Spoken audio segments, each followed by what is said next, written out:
श्री स्वामी समर्थ. नमस्कार. मी नंदिनी. माझ्या यूट्यूब चॅनलवर तुमचं खूप मनापासून स्वागत करत आहे. तुमच्या मनातील सर्व चांगल्या इच्छा स्वामी महाराज पूर्ण करो ही स्वामींच्या चरणी प्रार्थना करते आणि आजच्या व्हिडिओला सुरुवात करते. आज आहे वार शुक्रवार दिनांक 9 फेब्रुवारी आणि या दिवशी आलेली आहे मौनी अमावस्या. तर पहा, मौनी अमावस्या जी आहे तर ती पौष महिन्यातील अमावस्येला येत असते. म्हणजे पौष महिन्यामध्ये जी अमावस्या येते तिला मौनी दर्श अमावस्या असंही म्हटलं जातं. तर प्रत्येक महिन्यामध्ये एक अमावस्या ही येत असते आणि प्रत्येक अमावस्येचं महत्त्व हे वेगवेगळं असतं आणि आपल्या हिंदू धर्मामध्ये अमावस्येला खूप सारं महत्त्व दिले जातं. मौनी अमावस्येला स्नान करणं, दान करणं, त्याचबरोबर मौन व्रत धारण करणं यालासुद्धा खूप महत्त्व आहे. त्यामुळे ह्या अमावस्येला मौन व्रत धारण केलं जातं आणि पहिले जे ऋषीमुनी होते तर ते पहिल्यांदी मौन व्रत धारण करायचे, परंतु आपल्या सर्वसाधारण माणसांना हे करणं शक्य नाही. त्यामुळे आपल्याला काही गोष्टी ज्या आहेत तर त्या करणं टाळायचं आहे. तर आपल्याला काय करायचं आहे, तर आपल्याला अपशब्द कुणालाही उच्चारून बोलायचे नाहीत किंवा मग कुणाशी भांडायचंही नाही, कुणाला आरडाओरडा करून बोलायचं देखील नाही. आपल्याला ह्या दिवशी जास्तीत जास्त शांतता पाळायची आहे. जरी आपल्याकडे कुणी भांडायला आलं तरीसुद्धा आपल्याला शांतता ठेवायची आहे, कुणाशीही भांडायचं नाही. तर हे असं जरी आपण केलं तरीसुद्धा आपल्याला मौन व्रत केल्याचं पुण्य हे प्राप्त होत असतं.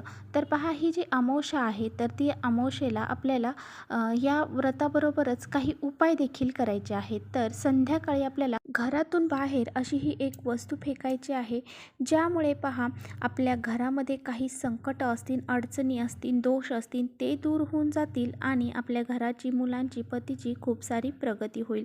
आपल्या घरामध्ये कुणी जर शत्रुबाधा केलेली असेल, करणीबाधा केलेली असेल, वाईट शक्ती आपल्या घरामध्ये असतील, नजर दोष आपल्या घराला लागलेला असेल, तो सुद्धा दूर होऊन जाईल. असा हा अत्यंत प्रभावशाली उपाय आज संध्याकाळी आपल्याला आवर्जून करायचा आहे.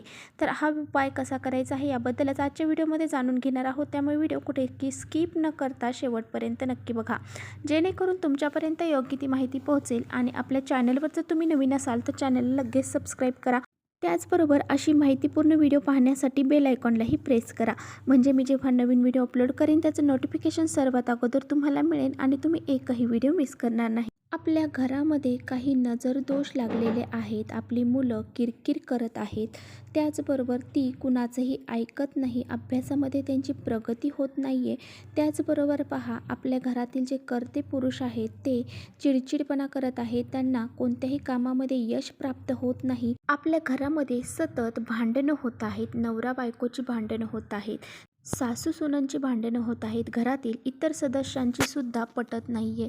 तर अशा वेळेससुद्धा तुम्ही हा उपाय करू शकता. त्याचबरोबर आपल्या घरामध्ये पैसा येत नाही आहे, पैसा आला तरी तो कोणत्या ना कोणत्या मार्गाने बाहेर निघून जात आहे आणि तो आपल्या घरामध्ये टिकत नाही, लक्ष्मी आपल्या घरामध्ये टिकत नाही आणि ही अलक्ष्मी आपल्याला घरातून बाहेर काढायची आहे. त्यासाठी सुद्धा तुम्ही हा एक उपाय आवर्जून करू शकता. आपल्या घरामध्ये लक्ष्मी येणं आणि आपल्या घरामध्ये सुख शांती येणं हे खूप महत्त्वाचं असतं.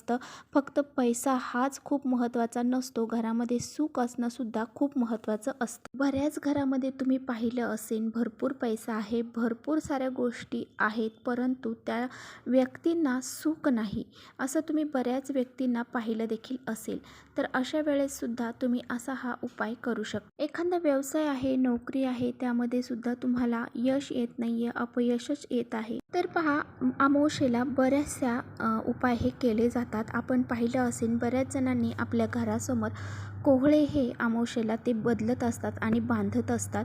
आपल्या घरामध्ये कोणत्याही प्रकारची निगेटिव्ह एनर्जी प्रवेश करू नये यासाठी हे कोहळे बांधले जातात. गोरक्ष चिंच जी आहे ती मुख्य दरवाजावर लावली जाते. त्याचबरोबर आपल्या व्यवसायामध्ये प्रगती होत नाही आहे, आपला व्यवसाय व्यवस्थित चालत नाही आहे, त्याला कुणाची नजर लागली आहे ती घालवण्यासाठी सुद्धा आपल्या व्यवसायाच्या ठिकाणी आपण कोहळे बांधत असतो. तर अशा प्रकारे पहा, असे काही उपाय देखील आपल्याला ह्या अमावस्येच्या दिवशी करायचे असतात. आता बघा, मी तुम्हाला जो उपाय सांगणार आहे तो आपल्याला संध्याकाळी 6च्या नंतर करायचा आहे. संध्याकाळी 6 नंतर 12 वाजेपर्यंत तुम्ही हा उपाय कधीही करू शकता. तर पहा, पौष अमावस्या आहे आणि या अमावस्येला तिळाला खूप सारं महत्त्व आहे. त्यामुळे आपल्याला मूठभर काळे तीळ घ्यायचे आहेत. आपल्या घरातील नकारात्मकता, वाईट शक्ती बाहेर काढण्यासाठी हे काळे तीळ खूप महत्त्वाचे मानले जातात. आता पहा, आपल्याला ज्या लाल मिरच्या आहेत तर त्या देठासहित घ्यायच्या आहेत, त्या 7 घ्यायच्या आहेत. थोडंसं खडे मीठ घ्यायचं आहे, थोडी पिवळी मोहरी आपल्याला घ्यायची आहे, 2 लवंग, 2 वेलची आपल्याला घ्यायच्या आहेत. त्याचबरोबर आणि आपल्याकडे जर काळे उडीद असतील तर ते 7 काळे उडीद आपल्याला घ्यायचे आहेत. चांगलेच अखंड 7 उडीद आपल्याला घ्यायचे आहेत. कुठे डाळ वगैरे त्याची घ्यायची नाही. तर हे जे उडीद आहेत तर ती घरातली नकारात्मकता, वाईट शक्ती बाहेर काढण्यासाठी खूप महत्त्वाचे मानली जातात.